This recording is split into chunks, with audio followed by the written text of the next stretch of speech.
video. I hope you are all out here living life to its fullest potential each and every single day. When coming up with today's video, I realised that we've touched on space, we've touched on the ocean, but we've never really lent into any history topics. So today I wanted to choose something that was well renowned and also in relative recent memory. So when it comes to monumental events in recent history that have kind of shaped the world that we live in, I think World War II is a pretty good candidate for that category. Of course, there was a lot going on in the world at that time, as there is today. If you do want me to do any videos on current conflicts in today's world, just let me know in the comments and I can absolutely do that. Although I imagine you've probably heard more than your fair share about today's events by this point. You already know what I'm talking about. But yeah, if that is something you want to see, drop me a comment and let me know. But for today's video, we are going to be looking at World War II, and we have a whole bunch of facts for you. World War II was a very long-winded war with a lot of people involved, where a lot of things happened, so we've got a lot to cover. Before we begin, if you are into ASMR, interesting topics, and in general just expanding your knowledge, then you've come to the right place, because it's all we do, and we upload 2 to 3 times every single week. So if that's your thing, then be sure to subscribe and hit the bell icon to be notified each and every time we upload a new video. With that being said, let's jump right into today's video with fact number 1, which is Nazi Germany engaged in a rapid process of rearmament throughout the 1930s. Oh, and by the way, the place that I've compiled these facts from, a lot of them came with a explanation of that fact, so I'll be reading them out as well, just to give a little bit of context behind it. So if any don't make any sense or just sound a little bit off, then apologies in advance, because it's not my writing, but I have proofread, so it should be good to go. Anyway, they forged alliances and psychologically prepared the nation for war. Britain and France remained committed to appeasement. This was despite some internal dissent in the face of increasingly inflammatory Nazi actions. The Second Sino-Japanese War began in July 1937 with the Marco Polo Bridge incident. This was carried out against a backdrop of international appeasement and is regarded by some as the start of World War II. The Nazi-Soviet Pact was signed on the 23rd of August 1939. The pact saw Germany and the USSR carve up Central Eastern European between themselves and pave a way for the German invasion of Poland. The Nazi invasion of Poland on the 1st of September 1939 was the final straw for the British. Britain had guaranteed Polish sovereignty after Hitler flouted the Munich Agreement by annexing Czechoslovakia. They declared war on Germany on the 3rd of September. Neville Chamberlain declared war on Germany at 11:15 a.m. on the 3rd of September 1939. 2 days after their invasion of Poland, his speech was followed by what would become the famous sound of the air raid sirens. Poland's losses were overwhelming during the German invasion of September and October 1939.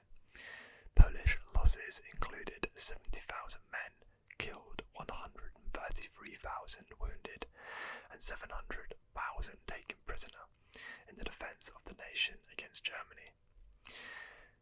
In the other direction, 50,000 Poles died fighting the Soviets, of whom only 996 perished. Following their invasion on 16th of September, 45,000 ordinary Polish citizens were shot in cold blood during the initial German invasion. Okay. Next fact: British non-aggression at the start of the war was derided at home and abroad. We know this as the Bony War. the RAF dropped propaganda literature over Germany, which was humorously referred to as Minenkampf, whatever that is. Sounds very German.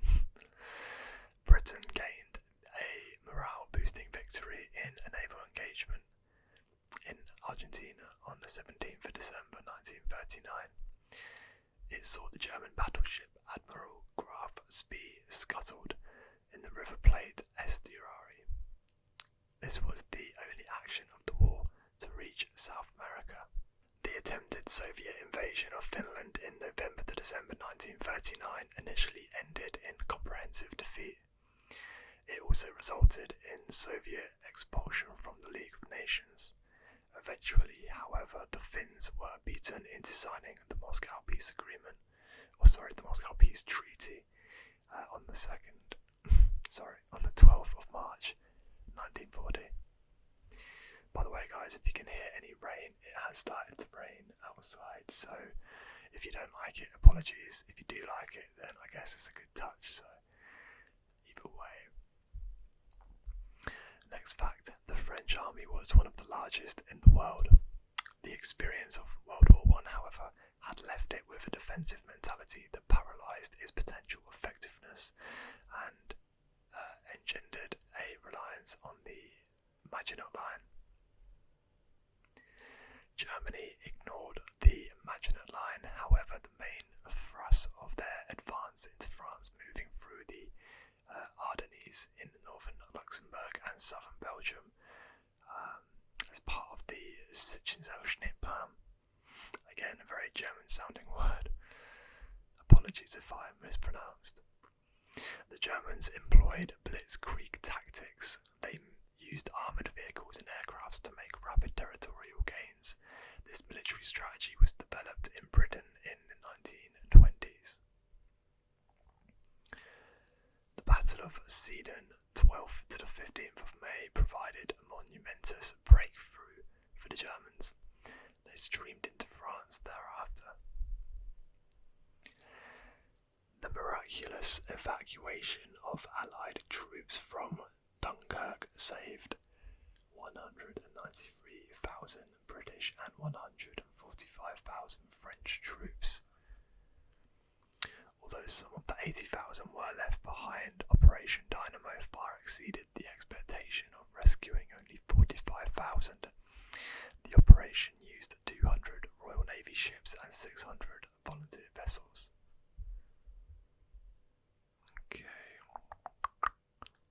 Mussolini declared war on the Allies on the 10th of June. His first offensive was launched through the Alps without German acknowledgement and ended up with 6,000 casualties, with over a third being attributed to frostbite. French casualties reached only 200. A further 191,000 Allied troops were evacuated from France in mid-June, although the heaviest ever losses in a single incident at sea were sustained by the British when the Lancastria was sunk by German bombers on the 17th of June.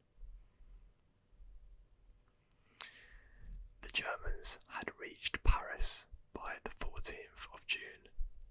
The French surrender was ratified in the armistice agreement signed at Compiègne, I believe it's pronounced, again, strange word, Compiègne, on the 22nd of June. Around 8 million French, Dutch and Belgian refugees were created during the summer of 1940. Masses of people fled their homes as the Germans advanced. Axis troops deployed in the Battle of France amounted to about 3,350,000. At the start, they were matched in number by Allied opponents by the signing of armistice on the 22nd of June. However, 360,000 Allied casualties had been inflicted and 1.9 million prisoners taken at the expense of 160,000 German and Italians.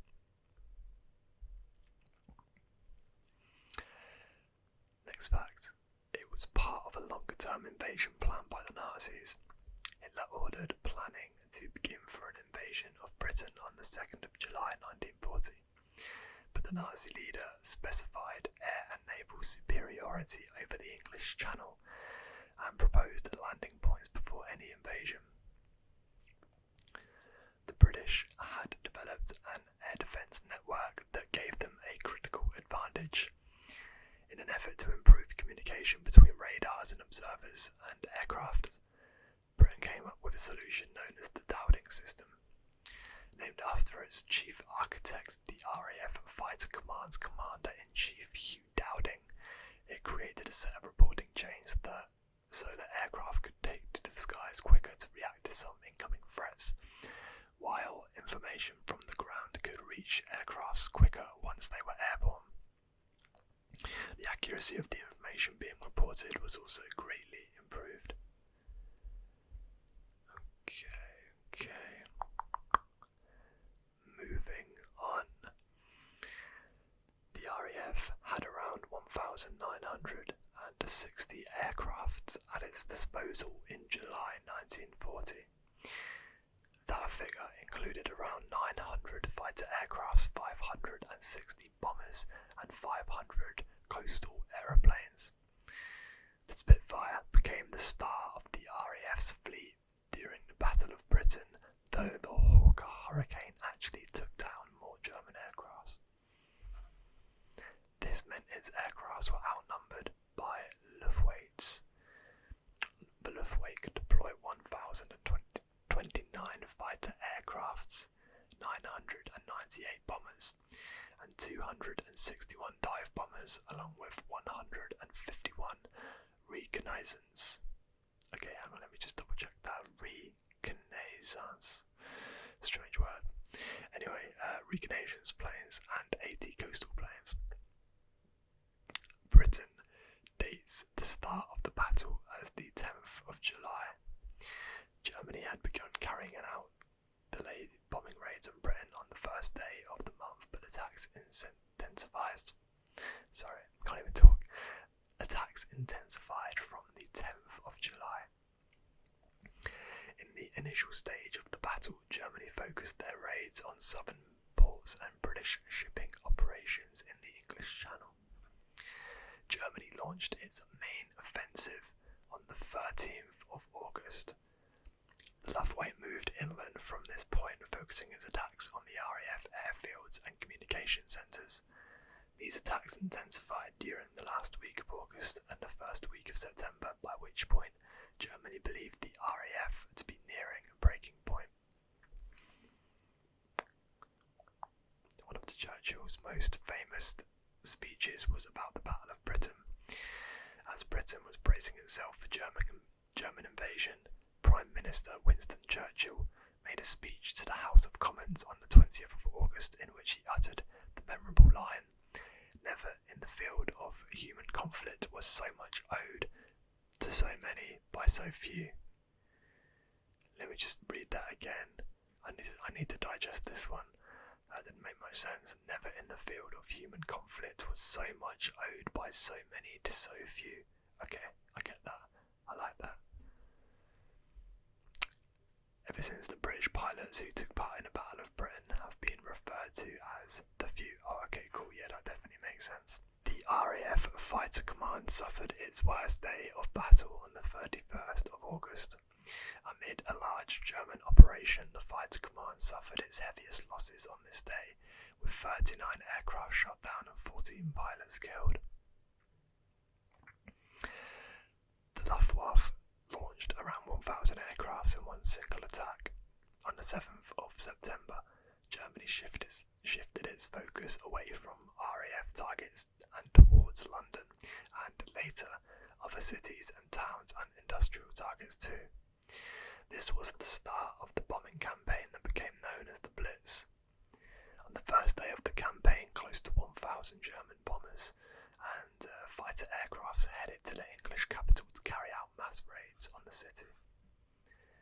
The German death toll was far higher than Britain's. By the 31st of October, the date on which the battle was generally considered to have ended, the Allies had lost 1,547 aircrafts and suffered 960 66 casualties, including 522 deaths. The Axis casualties, which were most commonly German, included 1,887 aircrafts and 4,303 aircrew, of whom 3,336 died. Tragic stuff, honestly. My God. Okay, next fact, 55,000 British civilian casualties were sustained through German bombing before the end of 1940. This includes 23,000 deaths. London was bombed for 57 consecutive nights from the 7th of September 1940. People referred to raids as if they were weather, stating that that day was very blitzy. At this time, as many as 180,000 people per night sheltered within the London Underground system. In March 1943, 173 men, women and children were crushed to death at Bethnal Green Tube Station in a crowd surge after a woman fell down the steps as she entered the station. Awful time to be alive. The rubble from the bombed cities was used to lay runways for the RAF across the south and east of England. Crowds visiting bomb sites were sometimes so large they interfered with rescue work. Total civilian deaths during the Blitz were around 40,000. The Blitz effectively ended when Operation Sea Lion was abandoned in May 1941. By the end of the war, about 60,000 British civilians had died through German bombing. The first British air raid on a concentrated civilian population was over Mannheim on the 16th of December 1940. German casualties were 34 dead and 81 injured. The RAF's first 1,000 bomber air raid was conducted on the 30th of May 1942 over Cologne. Although only 380 died, the historic city was devastated, as was many places by the sounds of it. Okay, next fact, single Allied bombing operations over Hamburg and Dresden in July 1943 and February 1945 killed around 40,000 and 25,000 civilians respectively. Hundreds of thousands more were made refugees. And quick apologies for the dogs barking.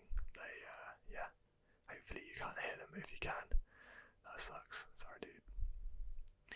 Berlin lost around 60,000 of its population to Allied bombings by the end of the war. Okay, no explanation to that one. That is it for that.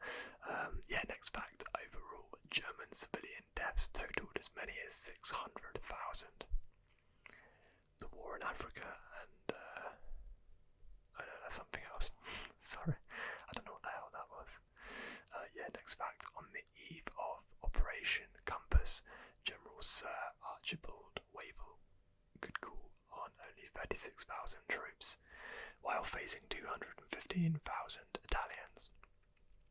The British took over 138,000 Italian and Libyan prisoners, hundreds of tanks and more than 1,000 guns and many aircrafts. The Rommel wore British tank goggles on top of its cap as a trophy following the capture of Majili on the 8th of April 1941. The city would stay under occupation for less than 1 year. A new government of pro-Germans took power in Iraq in April 1941. By the end of the month, it was forced to concede ongoing British access through its territory. Operation Tiger resulted in the loss of 91 British tanks. Only 12 Panzers were immobilised in return.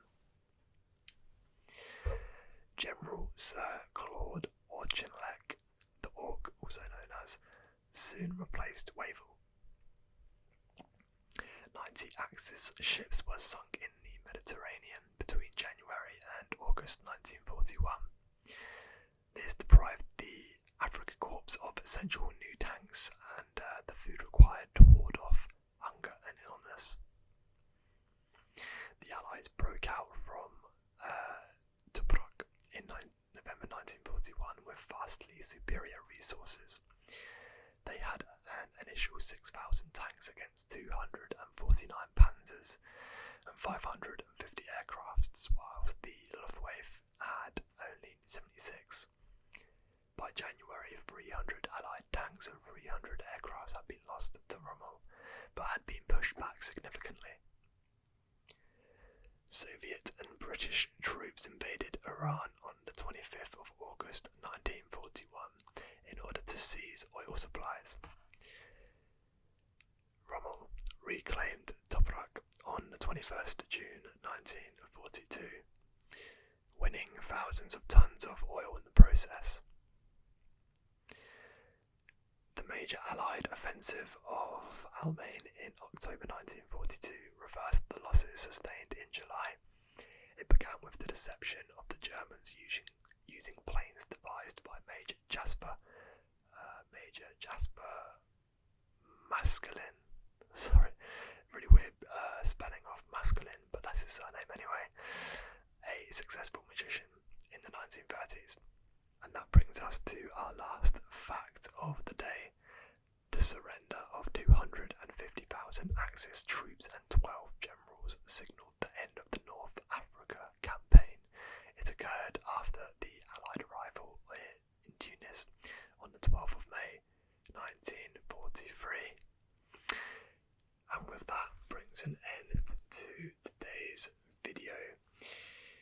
I hope you found it relaxing and learned a thing or two along the way. Some absolutely chilling quotes that I just went over there. You know, lots of big numbers being thrown about, huge death tolls. But when you put it into perspective, each of those individual people had their own lives, their own families, their own goals and ambitions. I think it's important that we don't become numb to the severity of these crimes because of these huge numbers, you know, and we recognise how lucky we are to live in the time that we do. I know that the world isn't perfect right now, far from it, but compared to the atrocities that people living in this era were put through, we already have it good, you know, so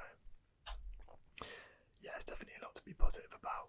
Anyway, if you enjoyed today's video, please feel free to give it a cheeky thumbs up, and if you really enjoyed it, you can even potentially consider subscribing, who knows. But either way, I appreciate you joining me for some World War II facts today. Stay blessed, stay balanced.